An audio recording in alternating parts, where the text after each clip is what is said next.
მარკო რუბიოს გზავნილს შეფასებები მოჰყვა საქართველოში. სახელისუფლებო გუნდის წარმომადგენლების განცხადებით, მარკო რუბიოს შეფასება სამართლიანია. გარდა ამისა, მმართველი გუნდის თქმით, ტრამპის ადმინისტრაცია ყველაფერს თავის სახელს არქმევს.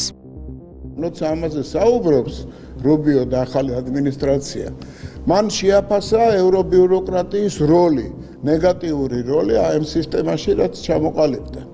აქედან გამომდინარე სამართლიანია ახალი ადმინისტრაციის მოთხოვნა და პოზიცია, მაგრამ ესეთი გამოუვალ მდგომარეობაში არის ჩავარდნილი ამავე დროს ევროპული მხარე. და ეს ბრძოლა, ამ ბრძოლის გამოძახილი რასაკვირველია საქართველოშიც ძალიან ხმამაღლა ისმის, ფაქტია რომ ისმის.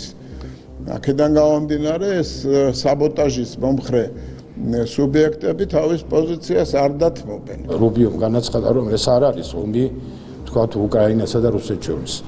მან პირდაპირ განაცხადა, რომ ეს არის პროქსი ომი ამერიკასა და რუსეთს შორის. აქამდე ასეთი განცხადება ჯერ არ მოგვისმენია. ეს ადმინისტრაცია გამოირჩევა იმით, ახალი ადმინისტრაცია ამერიკისა, რომ მოკვდით ლაპარაკი არ უყარს და ყველა პრობლემას ღიად ასახელებს და შემდეგ ღიად აპირებს ამის აღმოფხვრას. რეალურად სამწუხაროდ უკრაინელი საზოგადოების ხარჯზე ხდებოდა ომი ამერიკა-რუსეთს შორის.